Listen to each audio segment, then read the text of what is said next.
Matamgi Manipuri Wari channel asibu tambiriba khwai pumnamakpu taramna okjeri. Ngasisu mahausagom Mangao Thibi 28 suba tangkak amok puduna lakjeri. Mayam punna taminarasi. Helena so gari do khamduna kumtharai. Jingsang so gari start tawduna chatke hek tawbaga mangromda Helena na gari dagi kumtharakpadu ubada tawramba gari start tu muthatli. Jinglei di Helena ga ubiba natte wakal amada monda yamna nungairi. Gari gi thongnawda makok amuk litsilakduna nukmi taplapna hairaklami. Hanuba gari do phajana thauko. Lambida namit nanaga do joiba yaroi. Aduga ai horen call tawrake. Pairao. Jingsang do khumlakte mamituna icham chamna yinglei. Napi majasigi nungsiba khonjel duna inung nungsiba khonthokda tablapna makhada duna hairakli. Ai lehawrake ko. Icham chamba mitengna gari shu khandabagum napi majasida yenglambadagi maithongda nokmi tawrai jingsang do. Nokpa matamda mitna nokpa nupa magi minokni. Hena ngawhanbani jinglei busu magi minoktuna. Jinglei su inung nungsiba khonthokda makhamuk tarakli. Hanuba nangi minokto aibu ngawhali. Imumuba mituna nokpa minoktuna aibu pungsumsumi. Wahaido hairaduna nakanda kana leiri haiduna yengsiluda mamanabi aniduda hauramda nukmi khongthang yanglap thangduna chatkre. Jingsangan baso mamituna tanaduna jinglei sanana chatkibadu mitfam hongde yengni. Lalai maga pinkiga so Helena leplibadu ui adubu kari so hairamdri.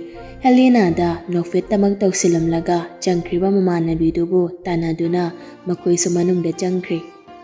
Jinglei na get manungda jangkraba kandada jingsang so yenglamiba mitphamdo hongdorakli. Helena so gari dagi kumtharaklaga magi gari manakduda sum leptuna leiri. Taunariba mawangsingdo uraga masado khoirang khoisangni. Magi asawbagi mamido maithongda tari.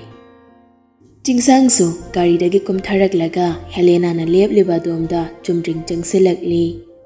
Yamna lapnaba natte khongkap khara thangbada yaurabani. Helena su chumdring mamituna manakda jangsilakliba nupaduda yengli. Nupasi su jangsilaklaga icham chamba sakpamda monghada Helena da hairakli. Halaba.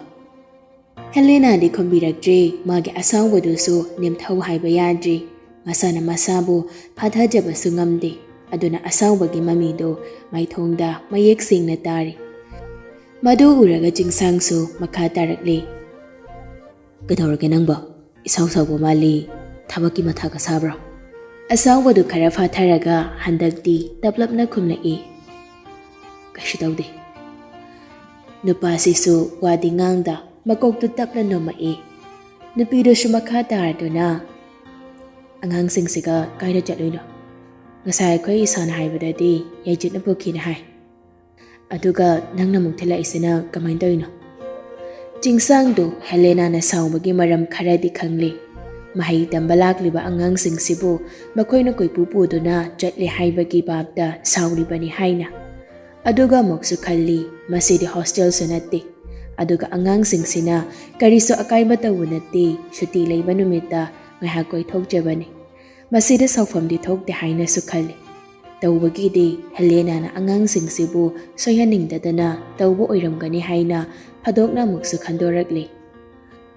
Wakhaldu khana Helena na lana khalliba do koknaba haiduna singdorakli jingsangdo. Kaisho henba koiba langba chatpanati. Ngasai ayukdo yaina angangsingsi puraga akhoi famda lakpani. Aduga chakcharama ichamchamna chaminabagi wanida. Yaina di kaigi angangsingsi puraga phamdala iba. Sandi koiba sida angangsingsi shumapana puthokpiba oiramgani. Masida yam hanjina so khalugamse. Ngaihak tamin lairaba matung shore mapi mo hondoraklaga Helena do jingsangan bada wahang ama tawrakli. Nganba nangse lashilemi bu kauthokduna jinglei sanabu nungsiba haurabra. Hanglakani haina shukhan khalludaba wahang ama Helena na hanglakpaduda Jingsangsu ingangakpa sakfamna nupiduda yenglakli. Laishi henbibu palakpa mikupta mana ngasaidagi harau mamonokjaduna laikiba matam pumbado aremba takri majina tapna hairaklammi. Aina sukan khaludaba wa manang na hairakli Helena. Aingi thamoina nungsijaba khoidajabidi laishi henbi khaktani. Manataba kanagombi amatabu aina nungsige khaludi. Madu phana oiduna so nangna jinglei sanabu yaningbagi mami ma ainuba phangi. Laishi henbiga jinglei sanaga dungya taba sabanse manai haiduna jinglei sanabu laishi henbi nene khallage hairira. Helena na mafam matam yingda matang chada somwa ko thorakpaduda jingsang mafamdada kuina lei thaningdre. Sauningbasu phawri mana sukhan khandaba wakhal ama khalle haina namsilakpagum tawrakpaduda aduna saubado phatharaga hairakli. Helena nangsu waramani yumda pothauru aishu hankragi. Wahaidu hairamlaga mamai leiduna magi kari manang tamna lakpa hawi. Helena di sauningba henjinkhre tasingna nupasina nupi machasibu pamlabra nungsirabra haina wakhalduda tattana khalakli. Masu asawado phatharaga chatkriba nupadu tanaba wahai khara hairakli. Nganba ibani unaraga sanadaba wari leiri aikona tapna hairakage. Khomlamdre jingsang nganbado mitina fawba yenglamda chatkre. Helena su chatkriba jingsangi maikaidu yengladuna mabuk manungda tumina solakli. Phazana ingna wari saduna khanghalage. Aina mabu kayagi matik nungsi haibado. Jinglaibu amuk dingsinglakpa mikupta mamit mana suklai majinda sutapna hingchabi amagi matawgum solaklami. Natik na pachadana irang tawrade nang maso Helena igi magunsi pachana khanghantamnide. Somda roomda changlaklaba matong lalai mana jinglaidu onsinduna. Kaiginoba nang adugamna irang tawrido. Yumgi machanupi ahaldusu leirineba aduga amta ubadaba makai irang tawrineba nang. Jinglaisu thawasadana wakhal nungairingai maru oidaba midi uba sangludre.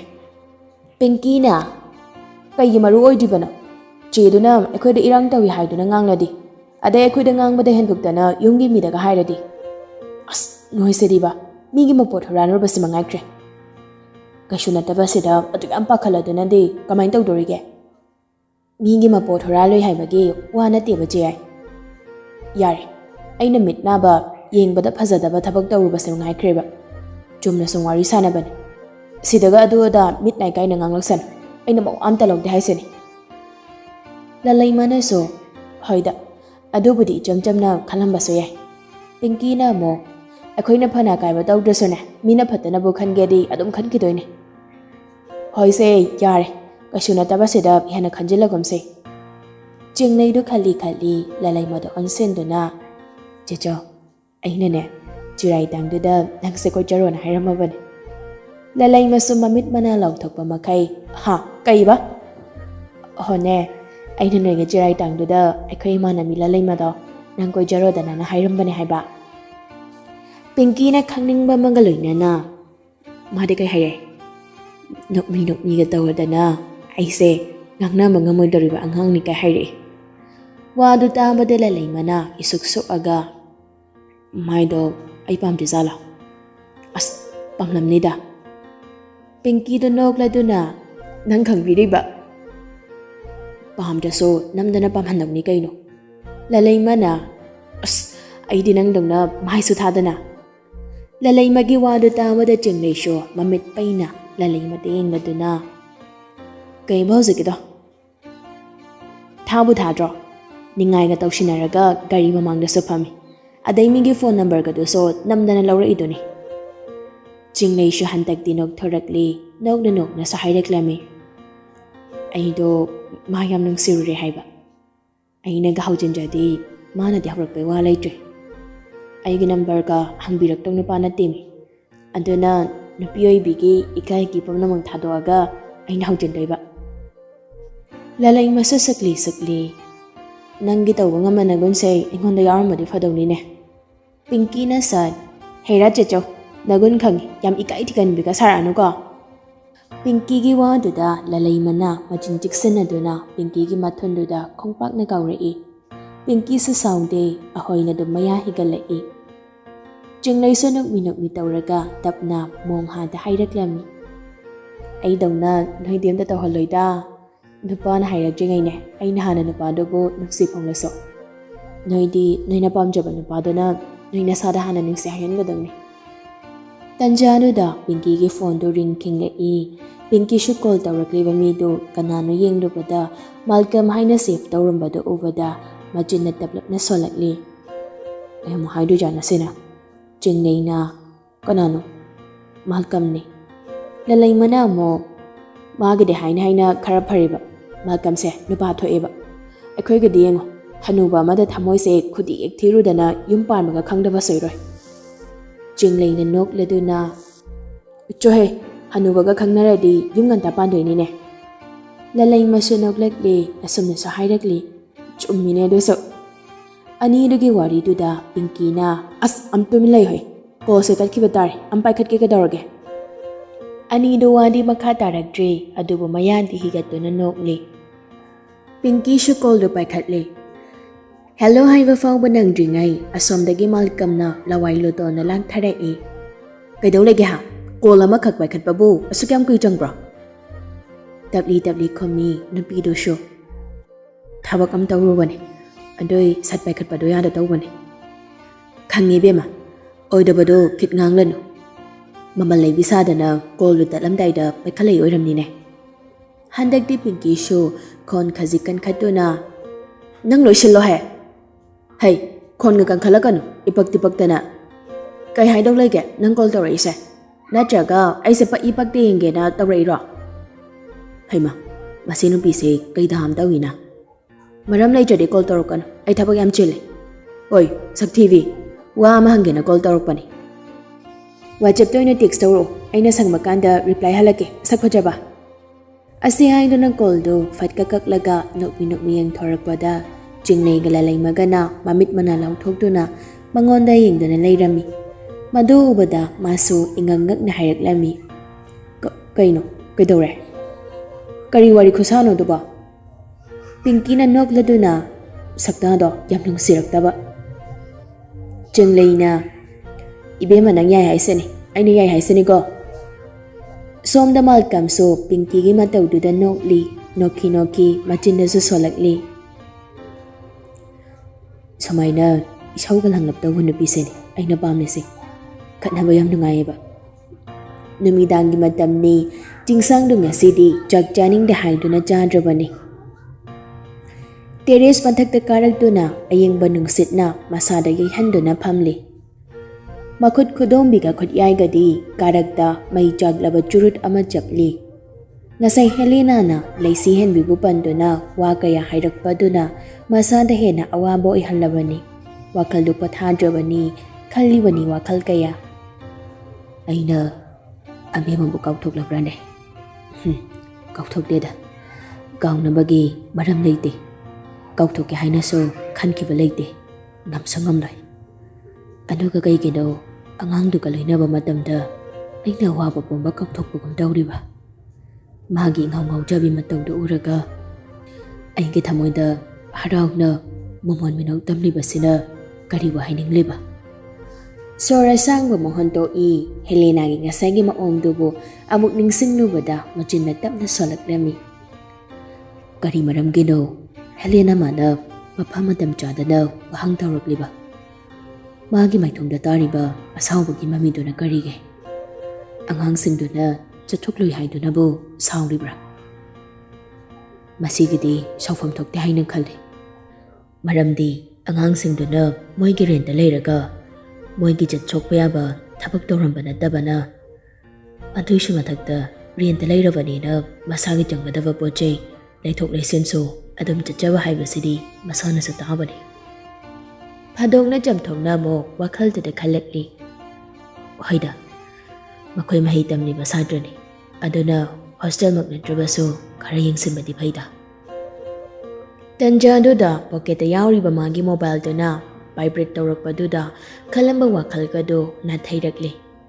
ꯄꯣꯀꯦꯠꯇꯒꯤ ꯃꯣꯕꯥꯏꯜꯗꯨ ꯂꯧꯊꯣꯛꯇꯨꯅ call ꯇꯧꯔꯛꯂꯤꯕꯗꯨ ꯀꯅꯥꯅꯣ ꯍꯥꯏꯅ ꯌꯦꯡꯂꯝꯃꯤ꯫ ꯑꯗꯨꯕꯨ ꯅꯝꯕꯔꯗꯨ save ꯇꯧꯔꯝꯗ꯭ꯔꯦ꯫ ꯅꯝꯕꯔꯗꯨ ꯁꯦꯚ ꯇꯧꯗ꯭ꯔꯕꯁꯨ ꯇ꯭ꯔꯨ ꯀꯣꯂꯔ ꯍꯥꯞꯄꯅ ꯀꯣꯜ ꯇꯧꯔꯛꯂꯤꯕ ꯃꯤꯁꯛꯇꯨ ꯀꯅꯥꯅꯣ ꯈꯪꯂꯤ꯫ ꯃꯃꯤꯠ ꯁꯨꯛꯂꯛꯏ ꯔꯥꯖꯀꯨꯃꯥꯔꯤ ꯆꯤꯡꯂꯩ ꯁꯅꯥ ꯍꯥꯏꯅ ꯆꯣꯡꯊꯣꯔꯛꯄꯗꯨ ꯎꯕꯗ꯫ ꯉꯥꯏꯍꯥꯛ ꯈꯜꯂꯤ ꯀꯣꯜꯗꯨ ꯄꯥꯏꯈꯠꯁꯤꯔꯥ ꯄꯥꯏꯈꯠꯀꯨꯝꯁꯤꯔꯥ ꯍꯥꯏꯅ꯫ ꯑꯗꯨꯝꯅ ꯈꯜꯂꯤꯉꯩ ꯀꯣꯜꯗꯨ ꯇꯠꯈ꯭ꯔꯦ꯫ ꯀꯣꯜ ꯇꯠꯈꯤꯕꯗꯨꯗ ꯅꯨꯄꯥꯗꯨꯁꯨ ꯋꯥꯍꯩ ꯁꯪꯂꯦ ꯍꯥꯏꯒꯨꯝ ꯁꯣꯔꯗꯨ ꯁꯥꯡꯅ ꯍꯣꯟꯗꯣꯔꯛꯂꯤ꯫ ꯑꯗꯨꯕꯨ ꯂꯥꯏꯕꯛ ꯊꯤꯕꯅꯤ ꯁꯣꯔꯗꯨ ꯐꯥꯎꯕ ꯃꯄꯨꯡ ꯐꯥꯅ ꯃꯅꯤꯡ ꯇꯝꯅ ꯍꯣꯟꯗꯣꯛꯄ ꯅꯪꯗ꯭ꯔꯤꯉꯩ ꯀꯣꯜꯗꯨ ꯑꯃꯨꯛ ꯇꯧꯁꯤꯜꯂꯛꯄꯗꯨꯗ ꯁꯣꯔ ꯁꯥꯡꯅ ꯍꯣꯟꯗꯣꯛꯀꯦ ꯇꯧꯔꯝꯕꯗꯨ ꯆꯞ ꯂꯦꯞꯂꯒ ꯃꯃꯤꯠꯇꯨ ꯃꯊꯛꯇ ꯑꯣꯟꯈꯠꯂꯤ꯫ ꯍꯟꯗꯛꯀꯤꯁꯤꯃꯗꯤ ꯀꯣꯜ ꯇꯠꯂꯝꯗꯥꯏꯗ ꯄꯥꯏꯈꯠꯂꯤ꯫ ꯐꯣꯟꯗꯨ ꯃꯅꯥꯀꯣꯡꯗ ꯊꯝꯃꯤ꯫ ꯋꯥꯗꯤ ꯉꯥꯡꯗꯦ ꯅꯨꯄꯥꯗꯣ꯫ ꯑꯁꯣꯝꯗꯒꯤ ꯅꯨꯄꯤ ꯃꯆꯥꯗꯨꯅ ꯅꯣꯛꯃꯤ ꯄꯥꯏꯅꯤꯡꯗ ꯄꯥꯏꯈꯠꯂꯛꯄ ꯃꯥꯜꯂꯤꯗ ꯈꯣꯏ ꯍꯅꯨꯕꯒꯤꯁꯦ꯫ ꯅꯨꯄꯥꯗꯨꯃꯁꯨ ꯃꯣꯡ ꯍꯥꯗꯅ ꯈꯪꯂꯤꯗꯣ ꯐꯩꯅꯤ꯫ ꯃꯃꯜ ꯌꯥꯝ ꯂꯩꯍꯜꯂꯤꯅ꯫ ꯀꯩ ꯂꯩꯒꯦ ꯑꯉꯥꯡ ꯅꯪꯅ ꯀꯣꯜꯒ ꯇꯧꯔꯛꯏꯁꯦ?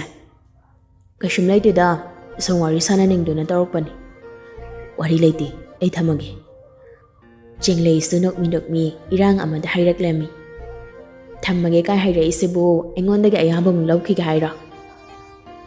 ꯀꯩꯒꯨꯝꯕ ꯑꯩꯅ ꯊꯝꯈꯤꯕ ꯌꯥꯔꯣꯏ ꯍꯥꯏꯔꯗꯤ ꯊꯝꯃꯣꯏꯗꯣꯏꯔꯕ?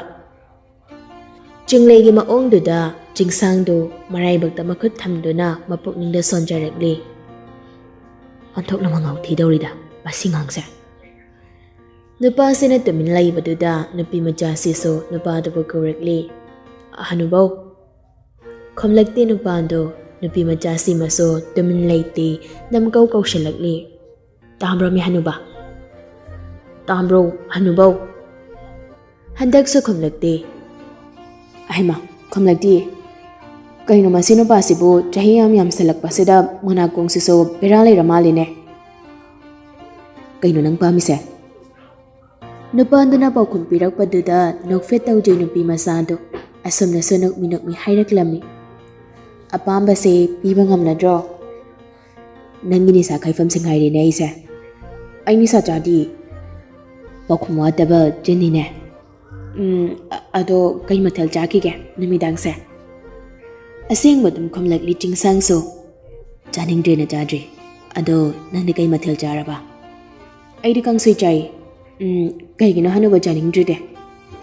ꯆꯥꯅꯤꯡꯗꯕꯒꯤ꯫ ꯑꯆꯥ ꯐꯔꯦꯁꯦ ꯅꯪꯁꯨ ꯂꯥꯏꯔꯤꯛꯀꯗꯣ ꯉꯥꯏꯍꯥꯛ ꯄꯥꯊꯣꯛꯑꯣ ꯑꯩꯁꯨ ꯊꯝꯃꯒꯦ꯫ ꯏꯄꯦꯟ ꯄꯦꯟꯗꯕꯒꯤ ꯃꯑꯣꯡꯗ ꯆꯤꯡꯂꯩ ꯁꯅꯥꯅ ꯑꯩꯒ ꯋꯥꯔꯤ ꯁꯥꯟꯅꯕꯁꯦ ꯍꯥꯀꯠꯆꯕ꯭ꯔꯥ ꯈꯪꯗꯦꯅꯦ꯫ ꯀꯔꯤꯁꯨ ꯍꯥꯏꯔꯛꯇꯦ ꯅꯨꯄꯥꯗꯣ ꯇꯨꯃꯤꯟ ꯂꯩ꯫ ꯇꯟꯖꯥꯗꯨꯗ ꯆꯤꯡꯁꯥꯡꯗ ꯍꯦꯂꯦꯅꯥꯒꯤ ꯋꯦꯇꯤꯡ ꯆꯪꯂꯛꯂꯤ꯫ ꯑꯗꯨꯕꯨ ꯅꯨꯄꯥꯁꯤ ꯀꯔꯤꯁꯨ ꯊꯧꯋꯥ ꯁꯥꯗꯦ꯫ ꯑꯔꯨꯕ ꯃꯔꯝꯒꯤ ꯑꯣꯏꯔꯝꯃꯣꯏ ꯈꯪꯕꯅꯁꯨ ꯊꯧꯁꯥꯗ꯭ꯔꯤꯕꯅꯤ꯫ ꯆꯤꯡꯂꯩꯁꯨ ꯃꯥꯅ ꯍꯥꯏꯔꯤꯕ ꯋꯥꯗꯨ ꯅꯨꯄꯥꯁꯤꯅ ꯇꯥꯗꯕꯒꯤ ꯃꯑꯣꯡ ꯇꯧꯕꯗꯨꯗ ꯏꯁꯥꯎ ꯁꯥꯎꯅꯤꯡꯅ ꯍꯥꯏꯔꯛꯂꯝꯃꯤ꯫ ꯄꯨꯔꯥ ꯗꯤꯃꯥꯅꯤ ꯃꯁꯤ ꯍꯅꯨꯕꯁꯦ꯫ ꯆꯍꯤꯁꯤꯒ ꯆꯥꯟꯅꯕ ꯊꯕꯛ ꯑꯝꯇ ꯇꯧꯔꯛꯇꯦꯕ꯫ ꯅꯨꯄꯤ ꯃꯆꯥ ꯑꯗꯨꯒꯤ ꯋꯥꯗꯨꯗ ꯆꯤꯡꯁꯥꯡꯗꯨ ꯏꯉꯛꯉꯛꯅ ꯍꯥꯏꯔꯛꯂꯤ꯫ ꯀꯔꯤꯅꯣ ꯑꯩꯕꯨ ꯆꯍꯤꯒ ꯆꯥꯟꯅꯕ ꯊꯕꯛ ꯇꯧꯔꯛꯇꯦ ꯍꯥꯏꯁꯤꯕꯣ? ꯆꯨꯝꯕꯨ ꯆꯨꯝꯗ꯭ꯔꯣ ꯑꯩꯅ ꯍꯥꯏꯁꯦ? ꯄꯥꯈꯪ ꯑꯔꯤꯕ ꯅꯪꯅ ꯗꯤꯃꯥꯟ ꯁꯨꯟꯁꯥ ꯂꯩꯔꯗꯤ ꯅꯨꯄꯤ ꯐꯪꯈꯤꯗ꯭ꯔꯕ? ꯆꯤꯡꯂꯩ ꯁꯅꯥꯒꯤ ꯋꯥꯗꯨꯗ ꯆꯤꯡꯁꯥꯡꯗꯨ ꯃꯥꯒꯤ ꯑꯕꯦꯝꯃꯕꯨ ꯅꯤꯡꯁꯤꯡꯂꯛꯏ꯫ ꯑꯗꯨꯕꯨ ꯀꯔꯤꯁꯨ ꯈꯪꯖꯗꯕ ꯑꯉꯥꯡ ꯅꯨꯄꯤꯁꯤꯗꯗꯤ ꯃꯥꯒꯤ ꯑꯋꯥꯕ ꯅꯨꯡꯉꯥꯏꯇꯕ ꯄꯨꯝꯕꯗꯨ ꯂꯣꯠꯁꯤꯟꯗꯨꯅ ꯍꯥꯏꯔꯛꯂꯤ꯫ ꯆꯥꯛ ꯇꯣꯛꯄꯒꯤ ꯆꯥꯕ ꯇꯨꯝꯅꯕ ꯇꯧꯔꯛꯄ ꯃꯥꯜꯂꯤ ꯅꯪꯒꯤꯁꯦ꯫ ꯀꯥꯏꯗꯩ ꯋꯥꯅꯣꯗ ꯑꯗꯨꯅ ꯑꯃꯨꯛ ꯀꯩ ꯆꯥꯟꯅꯔꯤꯒꯦ? ꯅꯨꯄꯥ ꯃꯥꯁꯨ ꯇꯞꯊꯔꯒ ꯃꯣꯡꯍꯥꯗ ꯂꯨꯝꯊꯅ ꯍꯥꯏꯔꯛꯂꯝꯃꯤ꯫ ꯆꯤꯡꯂꯩ ꯁꯅꯥ ꯑꯩ ꯇꯧꯒꯗꯕ ꯊꯕꯛ ꯈꯔ ꯂꯩꯔꯤ ꯊꯝꯃꯒꯦ꯫ ꯍꯟꯗꯛꯇꯤ ꯊꯤꯡꯂꯔꯣꯏ ꯈꯜꯂꯤ ꯅꯨꯄꯤ ꯃꯆꯥ ꯃꯥꯁꯨ꯫ ꯍꯣꯏ ꯑꯗꯣ ꯑꯩꯒꯤ ꯅꯝꯕꯔꯗꯣ ꯁꯦꯚ ꯇꯧꯀꯣ꯫ ꯄꯥꯎꯈꯨꯝ ꯄꯤꯔꯝꯗꯦ ꯅꯨꯄꯥ ꯃꯥꯅꯗꯤ ꯀꯣꯜꯗꯨ ꯑꯗꯨꯃꯛ ꯀꯛꯈ꯭ꯔꯦ꯫ ꯅꯨꯄꯥꯗꯨꯒꯤ ꯃꯑꯣꯡꯗꯨꯗ ꯆꯤꯡꯂꯩꯁꯨ ꯃꯆꯤꯟꯗꯨ ꯄꯩꯊꯣꯛꯇꯨꯅ ꯁꯣꯜꯂꯛꯂꯤ꯫ ꯑꯩꯒꯤ ꯏꯪꯒꯤꯠ ꯏꯔꯥꯡꯁꯦ ꯀꯩꯝ ꯈꯪꯗꯦꯕ ꯃꯁꯤ ꯍꯅꯨꯕꯁꯦ꯫ ꯁꯣꯝꯗ ꯆꯤꯡꯁꯥꯡ ꯉꯥꯟꯕꯁꯨ ꯀꯣꯜꯗꯨ ꯍꯦꯛ ꯊꯝꯕꯒ ꯍꯦꯂꯦꯅꯥꯗ ꯀꯣꯜ ꯕꯦꯛ ꯑꯃꯨꯛ ꯇꯧꯏ꯫ ꯌꯥꯝ ꯇꯧꯅꯤꯡꯗꯨꯅ ꯇꯧꯕꯗꯤ ꯅꯠꯇꯦ ꯐꯖꯃꯟꯗꯦ ꯈꯟꯗꯨꯅ ꯇꯧꯔꯤꯕꯅꯤ꯫